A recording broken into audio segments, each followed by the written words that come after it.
Kwentong Pinoy EPS South Korea tayo ngayon. Pinoy EPS Korea. Alam nyo nung first time kong mag-a-apply sa South Korea noon, 2004. Kaya lang na disgrasya kami noon, yung conductor pa ako sa bus noon.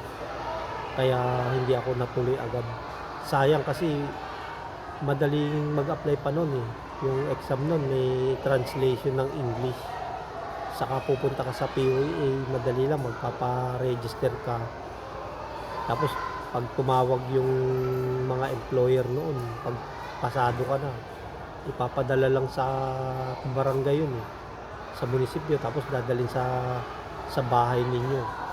Ibibigay sa barangay, yung barangay naman ipapadala sa bahay yung tawag na yun. Ganun pa noon eh. Medyo mahirap din noon kasi maraming aplikante. Tsaka noon, ang maganda lang, medyo madali. Hindi sila mahigpit pa noon, noong mga panahon na yun. Kaya lang sayang eh. Hindi siguro para sa akin yun. Matagal bago ako naghintay ulit makapag-exam kasi wala akong passport noon eh. Tapos yung pangalan ko may problema pa. Nagbayad pa ako sa abogado noon ng annotation ng aking pangalan kasi the second ako eh. Yung pangalan ko na ginagamit matagal na, may the second, pero yung sa birth certificate ko wala namang nakalagay na the second, kaya isa yun sa mga dahilan kung bakit natagalan ako noon. Kaya sabi ko nga siguro hindi para sa akin yung time noon. Lumipas pa ang mga ilang taon, nagkaroon ng problema yung world crisis, kaya naudlot yung mga examen noon sa EPS Korea. Tapos nung may passport na ako, yun nga, gano'n nga, wala namang exam kasi may problema. Naghintay pa ako ng ilang taon na naman. Tapos nung may exam na, hindi naman ako nakapag-register kasi late ko nang nabalitaan. Sayang. Iba yung panahon ngayon talaga kumpara noon.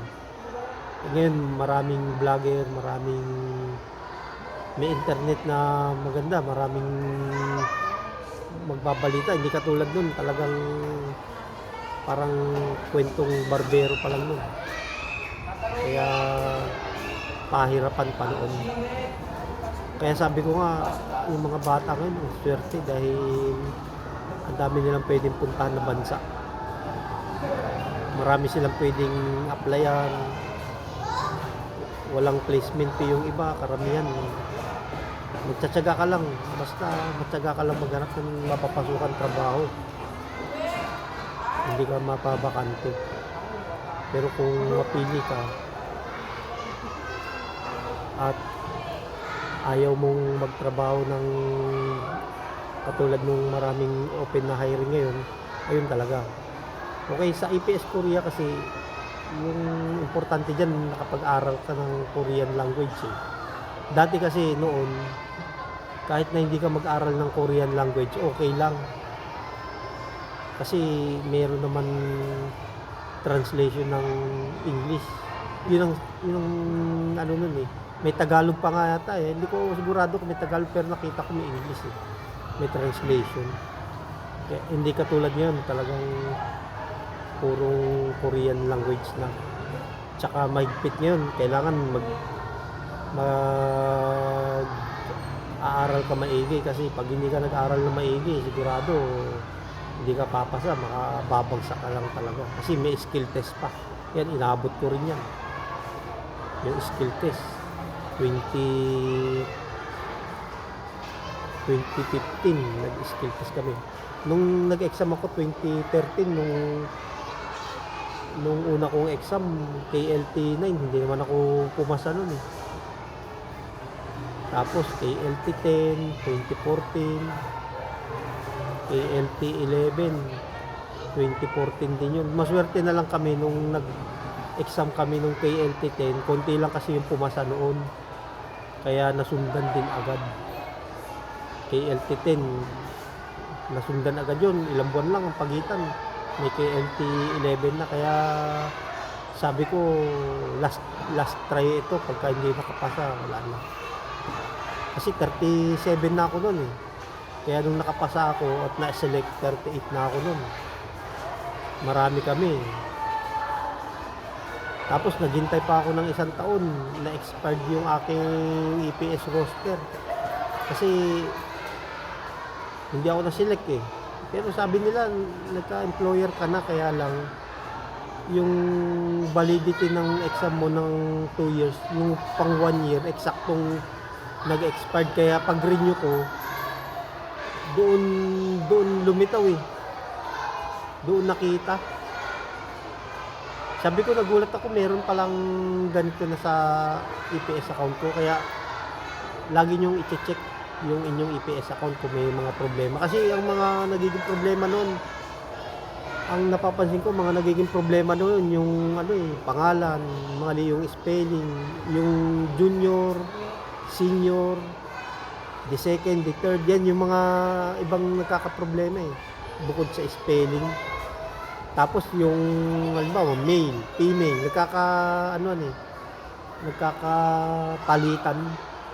Halimbawa lalaki, male, ang gender niya naging female, yung female naging male. Yung pag-i-encode yun eh, minsan nagkakamali, kaya dapat lagi niyong i-check. Dati yun ewan ko na lang ngayon. Kasi ganun yung mga na-experience namin na mga naging problema ng mga nakasama namin. Ako, maswerte ako kasi wala akong naging problema sa EPS account ko. Pagka gawa ko ng aking EPS account, eksakto na ilang araw lang may approval agad eh. Kaya lang ang tagal naman ng EPI hanggang sa na-expired. Kaya nung maselect ako 2016 February, yun yung time na yun, first quarter bigay ng EPI. Kaya nga sabi ko sa iba, siguro hindi ito yung panahon para sa inyo. Mag-try lang kayo ng mag-exam, baka sakali. Kasi hindi naman wala namang limit yung pag-exam hanggat pasok ka pa sa age limit nila eh. Kung hindi ka napasok sa age limit, hindi ka na makakapag-exam. O kaya pagka galing ka sa Korea tapos nakadalawang balik ka na, hindi ka na makakapag-exam kahit bata ka pa, kasi bago na yung rules ngayon eh. Sayang, kasi kung halimbawa ang bata ka pa tapos pwede ka namang masincere, kung may release ka, wala din. Isa pa yun. So maraming naging problema yung mga nagiging EPS Korea noon. Bukod sa EPS account, yung medical, isa pa yan, yung mga nagkakasakit, katulad ng mga nakakawang sakit, hepatitis, TB, yan yung mga number 1 na sakit nun eh. Kaya hindi nakakapasa sa medical yung mga EPS Korea nun. Tapos masakit pa yung nagkasakit tapos nakapasa, overage na, pag sa susunod na exam niya wala na, sayang. Kaya dapat ingatan niyo yung sarili niyo, kasi minsan lang yung pagkakataon. Kaya sa EPS Korea, pag nag-exam ka, talagang kailangan pagbutihan mo yung kasi lang yan eh, isamsa yung pagpipilian mo. Dati 1 to 50 yan eh,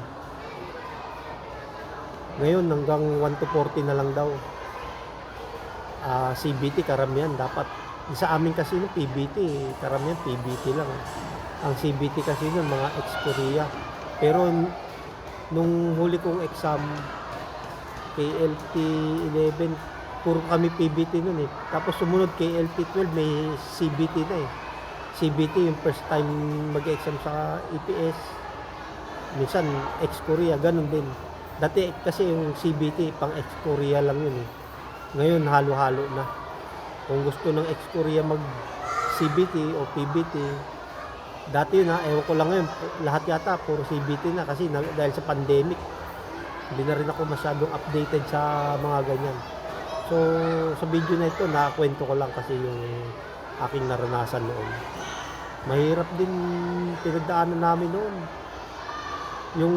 Yung registration noon, KLT9, 5 araw kami sa sa OS. Manual pa noon. Oh, natutulong kami sa OS noon. Ang dami namin. Tapos yung venue ng registration noon, tag-ulan pa noon July Natapat na birthday ko pa noon. Nandun ako 3 araw. Grabe yung dami nun, daming tao. Tapos pinag-aaway pa doon sa tapat nung registration venue namin kasi squatter area yung lugar na yun Kaya ang hirap. Buti na lang walang nasaktan doon sa nangyari, naawat din. Ang daming karanasan namin na pinagdaanan nun. Ang hirap. Titiisin mo yung gutom, yung pagod, yung puyat, yung panggastos. Tapos pagka nakapasa ka na, yung medical naman, ang hirap din pagdadaanan mo. May TB test na, dati kasi wala yan marami kasi bumabagsak sa medical yung sakit na TB. Kaya ganun, nagkaroon ng TB test. Kami yung unang natamaan nun. Doon kami sa Makati Medical Center. Yung iba sa St. Luke nagpa-TB test 2016 nang implement yung na yun. Pati yung skill test na yan, kami pa rin yung unang batch noon na KLT10. Kami yung unang batch na pero noon yung skill test kasi hindi pa yan. Kasi hindi pa mandatory noon yan hindi kagaya ngayon, mandatory na. Obligado lahat. Pagka hindi ka nakapasa sa skill test, kahit pasado ka sa exam, bagsak ka. Dati hindi Pumasa ka sa exam, kung ayaw mo mag-skill test, okay lang. Nasa sa'yo yun. Pero, lang kasi yun, swerte pa rin kami. Ako sinubukan ko mag-skill test. Pero kung gano'n na katulad noon, yung skill test na pagka hindi ka pumasa, sigurado bagsak ako noon kasi ang bagal ko Lalo yung bolt, yung nilalagay yung bolt, yung mga yan, ang dami. Pero masaya yung experience mo yun. Kasi sabi ko, once in a lifetime lang naman to. Bakit naman hindi natin subukan? After nito, wala na. Hindi na tayo babalik dito kasi overage na tayo. Yung iba kong kabats, hindi sila nag-skill test. Kaya medyo nanghinayang din sila. Hindi nila naranasan yun Masaya. Ang dami namin nun, skill test. Pagka umpisa pa lang, yung Koreano, tawag dito. Marunong din mag-Tagalog yung iba Pero katulad din ng mga Koreano, tayo mga Pilipino, mababaw lang ang alam natin na Korean pagka nag-aaral ka. Pero pag matagal na, masanay ka na. Ang daming Pilipino magagaling na sa Korean language kasi sa tagal na nila sa Korea. Tapos isa pa yung pagkain. Siyempre pag first time mo sa Korea, hindi ka masanay sa mga pagkain na katulad nun Kasi noon, nung nag-a-apply pa lang kami, konti pa lang yung mga Korean restaurant dito noon. Tsaka hindi mo kayang makakain kasi maninibago ka sa panlasa. Tapos siyempre maanghang, tapos yung presyo ang mahal pa. Pero pagka nakatikman mo na, nasanay ka na, masarap din, talagang hahanap-hanapin mo. Masarap, napakasarap yung pagkain ng mga Koreano. Talagang kung pwede lang bumalik sa Korea, di ba? Kaya lang, wala na. Meron pa, farm workers daw ngayon. Pero ang hirap naman nun kasi depende sa syudad yun, tsaka sa probinsya dito, wala namang available nun sa Olongapo. Kaya ganun. Kaya sabi ko nga sa mga bata pa, samantalahin nyo yung pagkakataon. Bata pa kayo Kasi sayang kung kailan kayo magkakaedad na, tapos saka kayo mag-a-apply, mahirap yun. Kasi yung panahon, sayang eh. Katulad sa Korea, taon-taon nagbabago yung patakaran nila eh. Kaya sabi ko nga nun sa mga iba, sayang yung pagkakataon. Hindi nyo sinamantala. Ang maganda lang sa Korea talaga, pagka nakapunta ka dyan, talagang maraming magbabago sa buhay mo. Positive, negative, okay, positive. Pag maganda yung pananaw mo, makakabili ka ng mga bahay, lupa, sasakyan, negosyo, marami kang pera may ipon. Pero kung negative naman, pamilya mo, sira na.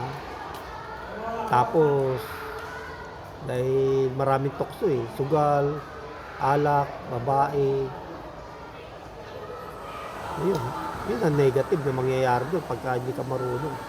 Kaya maraming Pinoy EPS Korea na nagsisisi. Nung nasa Korea, sige-sige lang kasi bata pa. Akala nila madaling bumalik.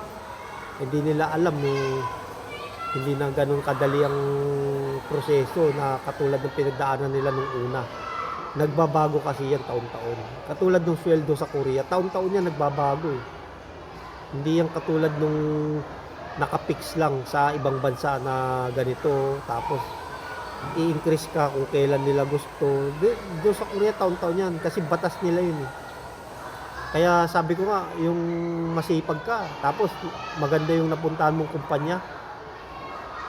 Kahit maliit na kumpanya lang, basta mabait yung amo mo, yung tao kanilang tatratuhin. Kasi may mga amo na malalaking kumpanya pero kontratuhin nila yung mga tauhan nila, lalo kapag foreigner ka, ganun-ganun na lang. Kaya marami nagpaparelease. Isa rin yun sa dahilan. Minsan kapwa mo Pilipino, kalaban mo sa kumpanya. Lalo na pagka may hindi maiwasan dyan, may mga naiinggit. Kaya sabi ko nga, pagka ikaw nasa abroad ka, pagka gusto mong mag-ipon ng pera, huwag ka na lang maingay. Kasi tatanungin ka nila magkano nang naipon mo? Huwag ka maingay, huwag mong sabihin, ano naipundar mo? Hayaan mo lang sila, basta ikaw tahimik ka lang. Tapos sabihin mo na marami kang gastusin, binabayarang utang. Kasi minsan yung iba dyan, tatanungin ka lang, kunyari, tatanungin ka, tapos ichichismis ka lang. Wala naman, ang laki na sweldo niyan, tapos wala naman palang nabili, walang naipundar. Puro barkada, luho yan, puro bisyo, ganun yan Kaya pag sa abroad ka, masanay kang mag-isa. Kasi hindi ka naman babantayan ng mga kasama mo sa kumpanya dyan kahit kaibigan mo, kasi mga may trabaho din yan. Diba? Pag nagkasakit ka, sarili mo rin yung gagamot sa'yo dyan. Yan ang masakit dyan sa buhay OFW. Halimbawa, may problema ka, wala kang makausap, maglakad-lakad ka na lang sa ibang pwedeng pasyalan. Maraming mapapasyalan sa Korea. Kumain ka, malibang ka lang, at least mababawasan yung homesick mo. Napakaganda sa South Korea talaga. Napakaraming bansa na napuntahan ko. Ang ganda ng South Korea, ang dami mapapasyalan. Saka pagka sumildo ka dyan, talagang ang dami mong sapatos na mabibili. Gusto mo, 5. Kaya mong bilihin. Okay, balik tayo dun sa exam. Yung exam kasi noon, nung first time kong nag-exam yan, 2013. Yung KLT 9, PBT yun Siyempre, pagka hindi ka nag-aaral mga AG sa Korean language, mahirap yun. Kasi yung listening 2 beses yan babanggitin. Isibyuk, diba? Isibchin, isibpal, isibku, samsib. So, dapat pagka nag-memorize kayo sa number, huwag nyong i-memorize lahat. Yung dahan-dahan lang. Yung basic lang, 1 to 10, 10 hanggang 50, ganun lang muna. Kasi sa exam, ganun lang naman Lalo na ALE, SAMSA, yung 1, 2, 3, 4, ganun 2 beses binabanggit naman kasi yun Tapos, yung tsunon o tsunon, yun sa pera naman na yun. O, pagka sanay na kayo, ganun na. Ang maganda niyan, pagka nakapasa na kayo, ingatan nyo na yung sarili nyo kasi sayang yung pagkakataon pagka dahil lang sa medical, babagsak kayo. Maraming ganyan lalo na yung sakit na hepa, sakit na TB, maraming ganyan yung napabayaan nila yung sarili nila. Kumbaga parang kampante sila na makakapasa sila. Kasi minsan, kung kailan ka nagpa-medical, saka lumalabas yung mga ganyang mga sakit Kaya yan ang mga nagiging problema ng mga aplikante pagka nag-a-abroad sa medical. O Dok, bakit may sakit akong ganito?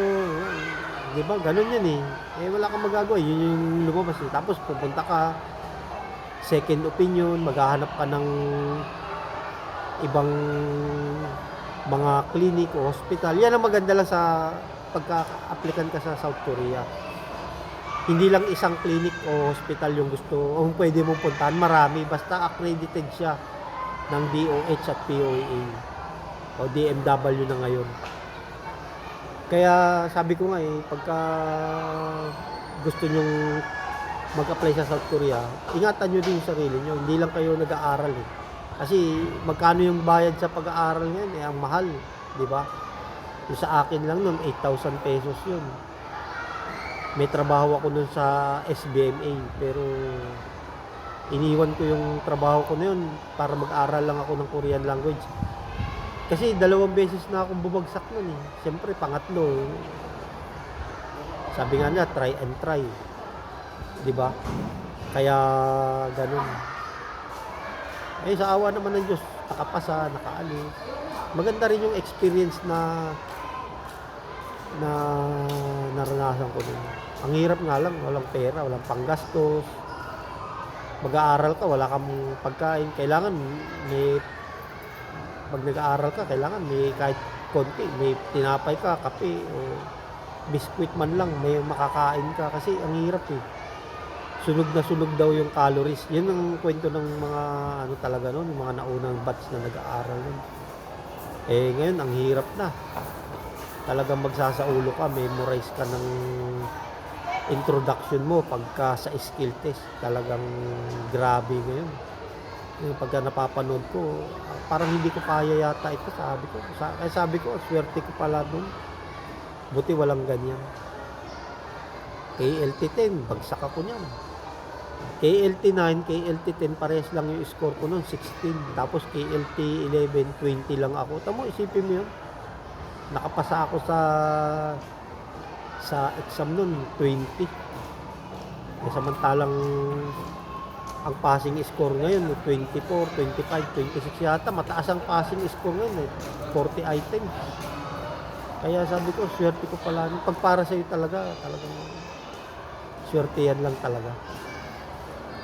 Kaya sabi ko nga sa mga bata pa, pagbutihan nyo lang. Huwag kayong panghinaan ng loob kasi yung pinag-uusapan natin dito, yung kinabukasan ninyo. Hindi ito biro, hindi ito laro. Ito ay isang panghabang buhay na karanasan ninyo. Pagbutihan nyo lang. Yan ang paulit-ulit ko sinasabi. Kasi pagka nakaalis ka, pwede kang makabili ng lupa, makapagpagawa ka ng bahay, makapagpagawa ka ng gusto mong pagtatayuan ng negosyo mo, sasakyan, makakabili ka. So, swerte-swerte lang. Ako, buti ako, sabi ko, buti kahit paano, may napundar ako na lupain. Itong tinutuluyan kong bahay, kahit hindi sa akin, kahit paano, nakakatulong naman. Nabayaran yung amilyar, naipagawa yung bahay. Yan pa yung naging problema sa abroad. Lumalabas na parang sabi nila pinag-iinteresan ko raw, pero kahit pa paano maraming problema sa abroad. Talagang ang hirap. Nasa malayong lugar ka tapos may mga naiingit ka na kamag-anak na iiwanan, sisiraan ka. Kaya sabi ko nga, pagka nasa ibang bansa ka tapos may matatanggap ka mga negative na balita, ang hirap.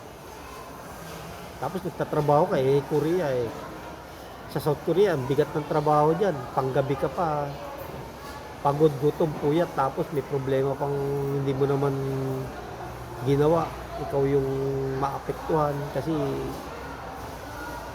iisipin mo yun, bakit ganito, bakit ganon, di ba yung mga ganun ba? Kaya sabi ko nga, pagka nag-apply ka sa ibang bansa, kailangan buo yung loob mo. Ginusto mo yan, pagbutihan mo.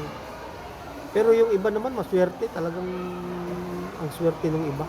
Bilib ako sa swerte ng iba. Kaya iba-iba yung kapalaran ng mga tao talaga. Kaya pagka nag-abroad ka, talagang hindi mo alam kung swerte o malas ka eh. Talagang ganun talaga. Okay, ako naman 3 years lang sa South Korea, pero okay lang. Hindi naman kasi ako na-extend.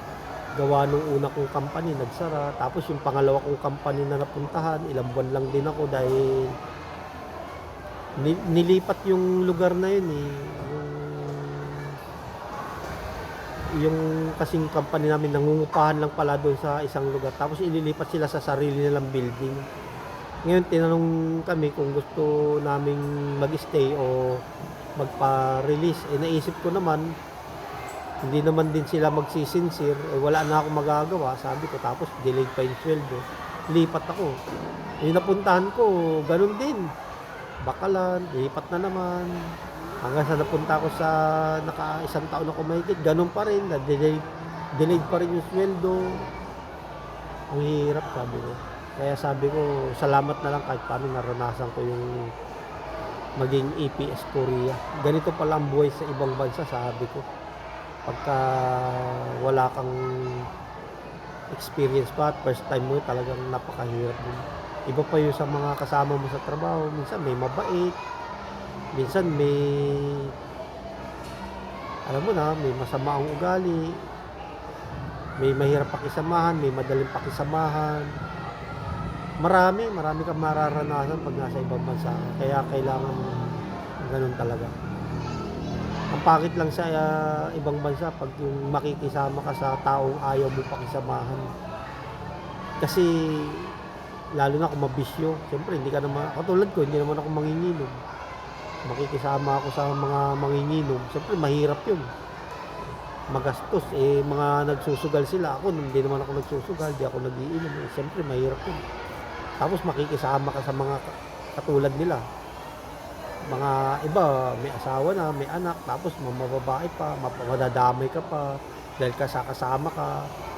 Kaya maganda yung nag-iisa ka na lang. Kaya ganun ang ginawa ko nun.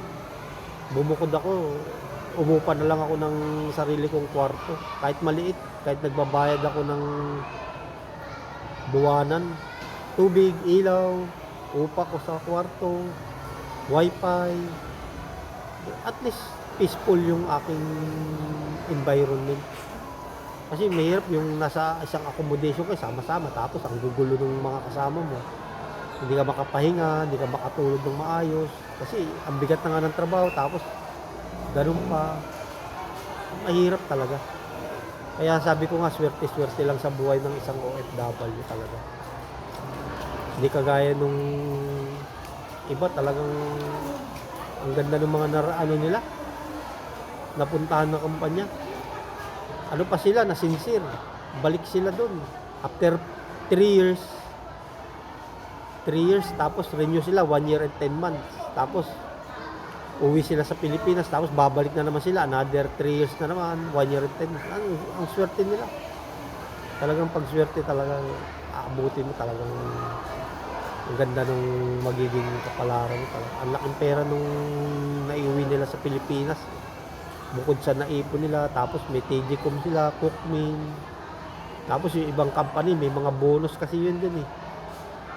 Isang buwan sweldo, o kaya kalahating buwan na sweldo, o kaya depende sa gusto ng sadyang nin na ibibigay. May ganun, ayun, maganda sa Korea talagang pagka na-tsempo mo, mabait yung amo. Pag mabait yung boss mo, talagang napakaswerte mo talaga. Kaya nga sabi ko sa mga bata pa, huwag kayong magsayang ng panahon. Huwag kayong standby lang dyan. Maraming pagkakataon ngayon. Tignan nyo lang. May South Korea, may Japan, may Europe, US, Canada, New Zealand. Ang dami. Ako, paulit-ulit ko sinasabi. Ako, marami akong bansang pinupuntahan na applyan nun. Hindi ako natatanggap kasi walang pera. May placement fee. Saan ako kukuha nun? Kaya naghintay ako na matagal na panahon. Ang pinaka hindi ko makakalimutan nun, natatawa ko pag naalala ko eh. Masaya na malungkot. Nung nakapasa ako sa exam, dahil 3 beses ako nag-exam, pangatlong exam ko nakapasa ako. Talaga naiyak ako nun. Biglaan. Ganun pala yung pakiramdam nun pagka napagtagumpayan mo yung gusto mong mangyari. Tsaka sa makarating ka sa South Korea, talagang napakasarap ng pakiramdam. Lalo na pagka may maraming tao o kamag-anak mo pa ang nanlalait sa'yo, dinadown ka nila, hindi ka nila sinusuportahan sa pangarap mo. At ako naman, katulad ko, wala namang sumusuporta, tinatawanan pa ako noon dahil hindi ako pumapasa. Nagpursigi lang ako. Sabi ko, bahala na. Sinubukan ko lang. Nakapasa ako, nasa kaalis ako. Ganun lang ang buhay. Kaya sabi ko sa mga bata pa, talaga, pagbutihan nyo lang. Okay, good luck. Kwentong EPS Korea. Pinoy EPS Korea. Ganun lang talaga ang buhay. Tiyaga lang, tiis lang.